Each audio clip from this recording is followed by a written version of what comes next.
우리가 세상을 살아가다 보면 철저하게 내 한계와 나의 밑바닥을 마주하는 순간들이 찾아옵니다.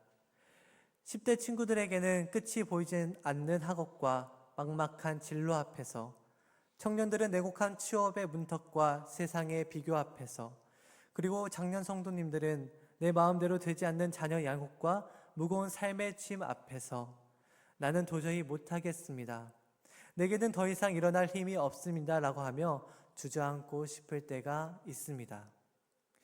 오늘 우리가 읽은 본문 말씀에서는 우리보다 먼저 인생의 밑바닥을 경험한 한 사람이 등장합니다. 밑바닥에서부터 철저히 실패를 맛보고 숨어버린 한 사람이 등장합니다. 바로 모세였습니다. 그는 한때 애굽에 잘 나가던 왕자였습니다. 그는 자신의 힘으로 세상을 바꿔보려고 했지만 살인자로 변하게 되었습니다. 그리고 40년이라는 긴 세월 동안 미디안 광야에 이름 없는 양치기로서 잊혀져 가고 있었습니다. 그의 나이 80세, 인생의 모든 소망의 불꽃이 꺼져버린 그때 어느 한 분이 떨기나무 불꽃 가운데에서 등장하셨습니다. 출애굽기 1장 2절 말씀입니다. 여호와의 사자가 떨기나무 가운데부터 나오는 불꽃 안에서 그에게 나타나시니라. 그가 보니 떨기나무에 불이 붙었으나 그 떨기나무가 사라지지 아니하는지라. 모세의 소망의 불씨가 점점 죄로 변해가고 있었습니다. 그러던 그때 한 분이 찾아오셨는데요. 그분이 바로 그를 사랑하시는 하나님이셨습니다. 하나님은 모세를 부르시며 애굽으로 가서 내 백성 이스라엘을 구원하라고 말씀해 주셨습니다. 그에게 사명을 주신 것입니다. 이 사명을 받게 된 모세의 마음은 어땠을까요? 우리가 생각하는 모세라면은 할렐루야, 드디어 저를 써주시는군요 하고 순종했을 것 같습니다. 그에게는 담대한 믿음이 있었을 것 같습니다. 그런데 그의 반응은 달랐습니다. 11절을 보겠습니다. 모세가 하나님께 아뢰되 내가 누구이기에 바로에게 가며 이스라엘 자손을 애굽에서 인도하여 내리이까. 모세의 모습은 우리가 예상했던 모습과는 참 다릅니다. 기쁨으로 나아가기보다는 오히려 뒷걸음질치며 핑계를 대고 하나님의 부르심을 밀어내는 모습을 보여줍니다. 그는 왜 그랬을까요?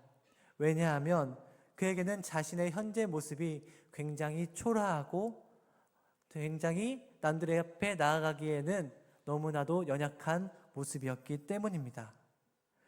모세의 현재 모습은 어떠했습니까? 살인자에다가 열정을 잃어버린 늙은 양치기였습니다. 그렇다면 이러한 상황 가운데에서 우리에게는 한 가지 질문이 생깁니다. 온 우주를 창조하신 전능하신 하나님께서 왜 굳이 이렇게 자신감도 없고 핑계만 대며 거부하는 80세의 늙은 실패자를 쓰려고 하는 것일까요? 차라리 말을 잘 듣고 스펙도 좋고 에너지가 넘치는 젊은 사람을 새로 뽑으시는 게 낫지 않겠습니까? 이 끝없는 거절과 핑계 속에 담긴 하나님의 마음은 어떤 마음이 있으셨을까요? 그를 끝까지 부르셨던 이유는 무엇이었을까요? 먼저 하나님의 부르심을 거절했던 모세의 핑계들을 한번 살펴보겠습니다. 아까 보았던 11절 말씀을 다시 한번 보겠습니다. 모세가 하나님께 아뢰되 내가 누구이기에 바로에게 가며 이스라엘 자손을 애굽으로 인도하여 내리이까. 모세의 첫 번째 핑계는 깊은 자격지심이었습니다. 하나님, 내가 누구이기에 갑니까? 40년 전에는 내 힘이 통할 줄 알았지만 철저히 망했습니다. 지금 저는 양똥이나 치우는 초라한 노인일 뿐입니다. 하나님, 저는 자격이 없습니다. 라는 철저한 열등감과 두려움 가운데에 있었습니다. 이렇게 자격지심 가운데 자책하는 사람을 마주할 때 우리라면 그를 어떻게 대할까요? 마치 이렇게 대하지 않을까 싶습니다. 아, 그래? 그러면 다음에 해보자. 다음에 기회가 있겠지. 라고 말하든지, 그렇다면 저기에 더 좋은 사람이 있으니까, 더 능력 좋은 사람이 있으니까 그 사람에게 맡겨야겠다라는 생각을 하지 않겠습니까? 그러나 모세를 향해서 행했던 하나님의 마음은 달랐습니다. 12절입니다. 하나님이 이르시되 내가 반드시 너와 함께 있으리라. 내가 그 백성을 애굽에게 인도하여 낸 후에 너희가 이 산에서 하나님을 섬기리니 이것이 내가 너를 보낸 증거니라. 끝없는 핑계로 도망치려는 모세를 향해 하나님은 모세에게 내가 함께 있다라고 말씀하고 계십니다. 하나님은 조건이나 자격을 묻지 않으시고 내가 반드시 너와 함께 있겠다며 안심시켜 주셨습니다. 너무나도 크고 따뜻한 위로의 말씀입니다. 그렇다면 이러한 말을 들은 모세의 행동은 어떠했을까요? 드디어 이제 고집을 꺾고 하나님의 말씀에 순종했을까요? 13절 상반절을 보겠습니다. 모세가 하나님께 아뢰되 내가 이스라엘 자손에게 가서 이르기를 너희의 조상의 하나님이 나를 너희에게 보내셨다 하면 그들이 내게 묻기를 그의 이름이 무엇이냐 하리니 내가 무엇이라고 그들에게 말하리이까. 모세는 여전히 물러서지 않고 두 번째 핑계를 댑니다. 하나님, 백성들이 나를 보내신 신의 이름이 도대체 뭐냐고 따져 물으면 제가 뭐라고 답하겠습니까? 저는 아는 것도 없고 사람들을 설득할 명분조차 없습니다. 라고 외칩니다.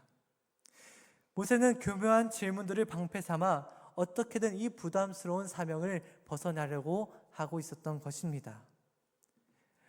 만약 세상의 회사라면 어떻게 대했을까요? 이런 직원은 당장 해고감입니다. 너 말고도 일할 사람 줄을 섰다 하면서 당장 다른 사람을 찾았을 것입니다. 그를 해고하려 했을 것입니다. 그러나 우리 주님도 세상과 똑같이 세상 회사같이 해고를 하셨을까요? 아닙니다. 끝없는 핑계로 도망치려는 모세를 향해 하나님은 14절에서 놀라운 선언을 하십니다. 14절을 보겠습니다. 하나님이 모세에게 이르시되 나는 스스로 있는 자이니라. 나는 스스로 있는 자이니라 라는 이 말 속에 히브리어 원어로 살펴보면 예의의 아쉐르 예의에입니다. 이 말씀에 쓰인 히브리어 동사는 결코 멈춰있는 동사가 아닙니다. 이 단어는 살아서 역사하다, 너의 삶에 적극적으로 개입하다라는 아주 힘있고 역동적인 뜻을 가지고 있는 단어입니다. 즉, 히브리인들에게 하나님이 존재하시다라는 것은 곧 하나님이 지금 내 삶에서 움직이신다라는 의미였습니다.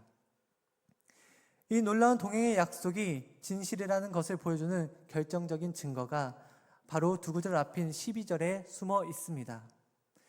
모세가 내가 누구에게 갑니까? 라며 두려워 떨 때 하나님이 12절에서 내가 반드시 너와 함께 있으리라 라고 말씀하셨습니다. 여기서 있으리라 라고 하신 말씀이 바로 14절에 예의와 똑같은 단어로 사용되고 있습니다. 14절에서 말씀하시는 스스로 있는 자는 영원하시고 자존하신 하나님께서 함께 하신다는 선포입니다. 즉 14절에서 보여주신 하나님의 마음은 모세야, 너가 80살의 늙은 양치기이든 살인자이든 실패자이든 너에게 아무 능력이 없든 그것은 내게 전혀 문제가 되지 않는다. 내가 너에게 요구하는 것은 너의 스펙이나 능력이 아니다. 내가 행할 구원의 역사를 보여줄 테니 두려워하지 말고 나와 함께 가자 라는 사랑의 마음이었습니다. 하나님은 모세를 단순히 일회용 심부름꾼이나 소모품으로 부르시는 분이 아닙니다. 모세는 한 영혼을 너무나도 사랑하셨기에 그의 상처를 만지시고 그의 핑계를 끝까지 들어주시며 말씀으로 설득하셨습니다. 그리고 기어이 그를 영광스러운 언약의 동행자로 세워내셨습니다. 그렇다면 나는 지금 어떤 핑계의 보따리를 들고 있습니까? 하나님, 저는 성적이 낮아서, 저는 흙수저라서 이번 생은 틀렸습니다. 하나님, 저는 이제 나이가 너무 많아서 더 이상은 할 수 없습니다. 저는 과거에 지은 죄가 너무나도 많아서 흉악해서 상처가 너무 깊어서 주님 앞에 나설 자격조차 없습니다. 하나님, 제 코가 석자인데 어떻게 남을 섬기고 어떻게 기도로 나아가겠습니까? 저는 못합니다. 라는 핑계의 보따리를 쥐고 있지는 않습니까?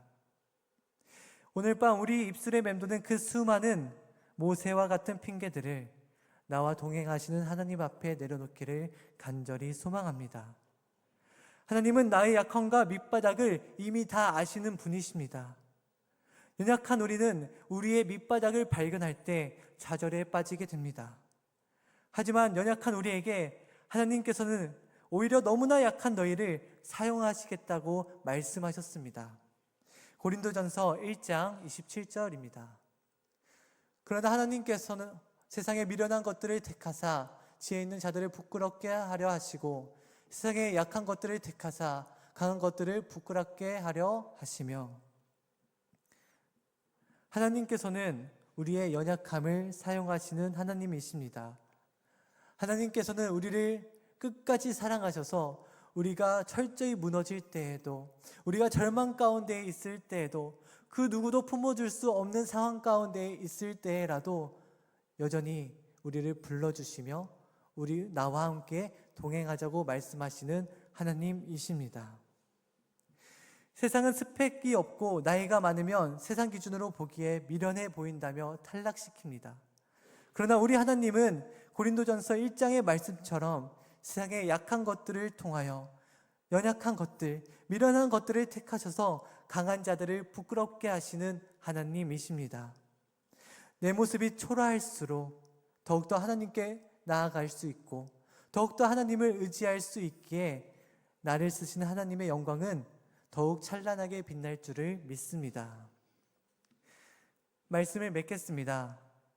하나님의 사랑은 우리가 생각하는 것보다 훨씬 더 끈질긴 사랑입니다.